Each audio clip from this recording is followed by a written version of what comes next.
Okay, so hello everyone. I'm here again to present to you the samples of researches. So we just finished our session a while ago, but here I am as per your request that you wanted to see a recorded video of me discussing the samples of researches. So let's begin. So this is now the time for you to conceptualize your research. First, you have to take a look at your partners. Choose your partners or choose your team, or if you want, you can go solo. And then the first thing that you have to do is to decide on your interest. So your interest 1 plus interest 2 plus maybe the interest 3. And then the second is you have to answer this one. What is it that you wanted to discover, or what is it that you wanted to solve? What is it that you want to improve? And then answer the question, so what? If you keep on asking yourself, so what, so what, so what, then you can come up with a solid significance of your study. But if you cannot answer the so what, then maybe your study has no significance. Then third is assuming that you have already established the significance of your study. Third, you can already do your title, restrict it in 17 to 20 words. Again, your title might differ from the first time that you created it, and then also up to the last time or the time that you finished your study. There are times that you can change your title into a result-oriented title. For example, portfolio assessment as the best type of assessment for teaching Greek mythology. So you can have it instead of, let's say, analyzing the best type of assessment in teaching Greek mythology. So your title may actually vary, but it's just in the way that you presented it. Still, the meaning is the same, or it just became a result oriented.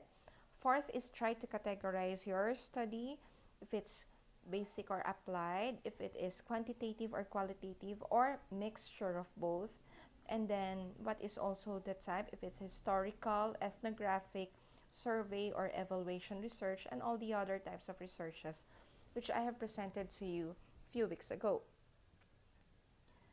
So this is how you do the fusion of interest 1 plus interest 2. Ask yourselves what would be your interest in the secondary education program major in English.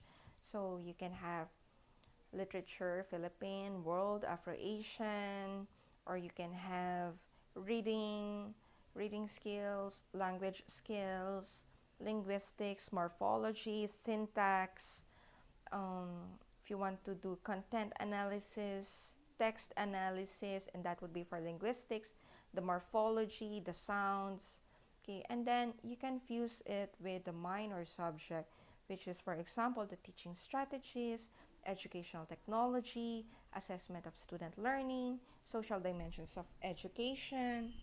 Wait. Okay, sorry for that. My dog has been biting my earphone. Okay, and then other professional education programs that you want, the school and the community, and such. Next, so you have already established your interests, then you can already answer what you wanted to discover or solve. In order to do this, from your general research topic, ask yourselves who will benefit from your study. So again, is it the students? If these are the students, what grade level? Are they from junior high school or senior high school? And if they would be the beneficiaries of your study, why would it be beneficial to them? Is it going to improve their literacy? Or is it going to justify that the use of technology will make them be more proficient when it comes to reading, writing, listening, speaking? Okay, so you have to ask yourselves, why would it be beneficial? If your participants or your beneficiaries wouldn't be the students, maybe the teachers or maybe DepEd, as the Ministry of Education in the Philippines, or maybe the principals or language or literature coordinators in the schools, department chairpersons. So you have to establish who would be the beneficiaries of your study and why it will be beneficial for them. And then the results of your study would be contributing to a body of knowledge. In what way will it contribute? Are you adding up to a new knowledge? Or is there such an article in the internet that says that Filipinos are weak in comprehension? And after conducting your study, are you contributing to that knowledge, or by negating that no, Filipinos are good in comprehension? So if your study is contributing to a body of knowledge, then what would that be? And where will you conduct your study? So what would be the location of your study? Is it EMUS? Is it Bacoor? Is it the let's say the ALS students? Are you familiar with ALS, alternative learning system? Okay, wherein they're just studying the modules, and then after studying the modules, they will just take an examination, and then they would be graduates of the high school.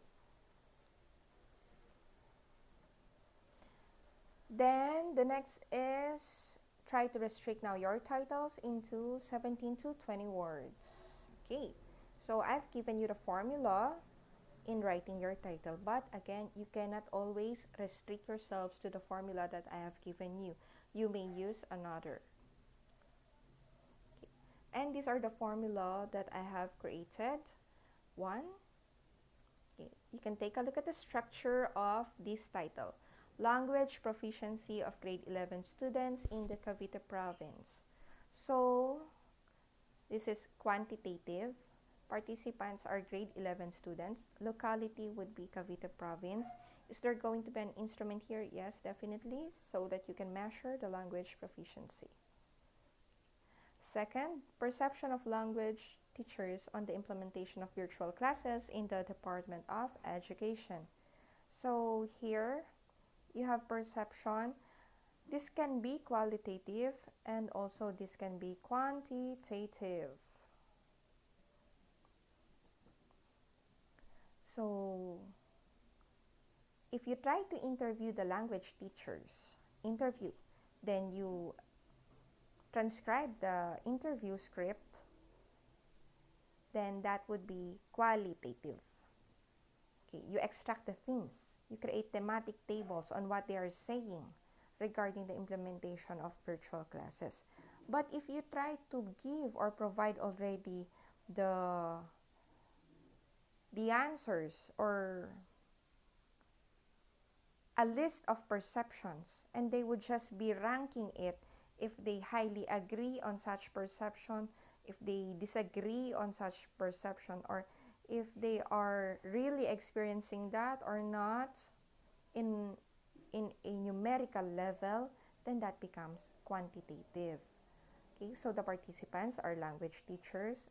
In the significance of your study, in the scope and limitation of your study, you can still make it more specific. What kind of language teachers? Grade 11, grade 12, grade 7, 8, 9, 10. Okay. And then, you will not discuss the virtual classes here. You will not discuss or criticize Department of Education, but you just need to get the perception of the language teachers. So this can be both quanti or quali, or quanti and quali. Okay. So we have the noun, the participants, the topic, and the local. Next, teaching strategies of ESL teachers on creative writing. So creative writing, you write short stories, poetry, etc. or drama. Okay. So teaching strategies, this is for the minor, but the creative writing is the major. So the participants are ESL teachers. So if they are just going to check which strategy are they using, or aside from a checklist, they are rating how often do they use such strategy, then that is quantitative. But if you try to interview them and ask them what are the teaching strategies that you are doing in your class when it comes to creative writing, and then you get each of those strategies. And maybe if you want, can I take a look at your lesson plan for this? Then that becomes now qualitative. This is applied. Next, the utilization of module on teaching literature. So this is a fusion of EdTech plus literature. So in the scope and limitation, just be specific. What literature are we talking about? Philippine literature, or literature focused on women, literature about family. Okay. And then you can use different platforms, or you can change the word utilization into usage. Still, it's a noun. So that would be noun plus of noun plus on the topic. Then the fourth formula would be topic plus 4 participants plus the locality. Then we have here practical debate techniques. So this time the technique or the strategy is already given, practical debate, for SL teachers in the province of Cavite. Okay, so still the participants are SL teachers, then the location is Cavite. Fifth, noun plus off topic plus on the topic of what? Okay, so this would be the effects of teaching strategies on reading comprehension development. Utilization of Instagram stories on the grammar development of grade 12 students. Okay, so noun of, then the topic, then on the topic of what? The sixth formula that I've noticed is the use of the, although sometimes the shouldn't be always put there. The perceptions of SL teachers on the use of short stories to enhance reading comprehension. Okay, so again, if you want the perception to be more of agreement or disagreement, often done, sometimes, okay, then that is quantitative. But if you are just going to interview them, you have an interview checklist or interview questions or interview guide, then that is qualitative.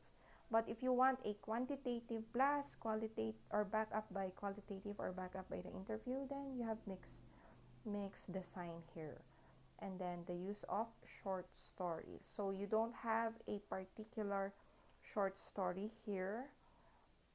Maybe this is generic or general idea of short stories to enhance the reading comprehension. And then we also have the last one, wherein you provide first a creative title plus the colon, and then the noun of participants plus on the topic. So challenges of the new normal, diaries of English teachers, or if you want, voices of English teachers, on the advantages and disadvantages of DepEd's LCP. So we have a wide range of topics. We have a variety of topics that you can think about. Try to narrow it down. You can narrow it down if you know the interest of your classmates or your teammates or your partner. Okay, and then the last is try to categorize them. So you will categorize them according to classification, the sign, and then the type. So for classification, again, it's either basic or applied. So for basic, you are contributing to a body of knowledge. You just wanted to create new theories or just plainly research on a concept. But if you want to test that concept, then that is already applied. For the design, either quantitative or qualitative or a mixture of both. For the type, you can choose among the different types of researches that I've presented before. If it's ethnographic, historical, survey, evaluation. Okay. So that's it. You have to search for your partner or your team, discuss your interests, then from there, create your 3 research titles as product of your discussion. Then you can present your titles for next week. 3 titles. Share also your answers to the following slide per title. So your general research topic, the beneficiaries, the reasons, and then on how it will contribute knowledge, and also where you will conduct your study. So this would be the example. Okay, this is how you will just present it by next week. Just provide me these columns, and this would be the contents, interests, title, who will benefit, why would it be beneficial to them, how will your study contribute to the body of knowledge, where will you conduct this study, what is the classification, design, and type of that study, and then highlight with a box the one that you prefer to study on. So, good luck in looking for your other half or your partner or your team. This is Abigail Gomez, your facilitator of learning. I just want to introduce you to my baby. Hello, baby. There goes my pom-pom. Okay, so that's it. I hope you still learned something from this, and bye-bye. If you have any question, you can just email me or message me via my Facebook account. So, Abigail Gomez at cbsu.edu.ph, and again, I'm from Cavite State University, Imus Campus. Bye!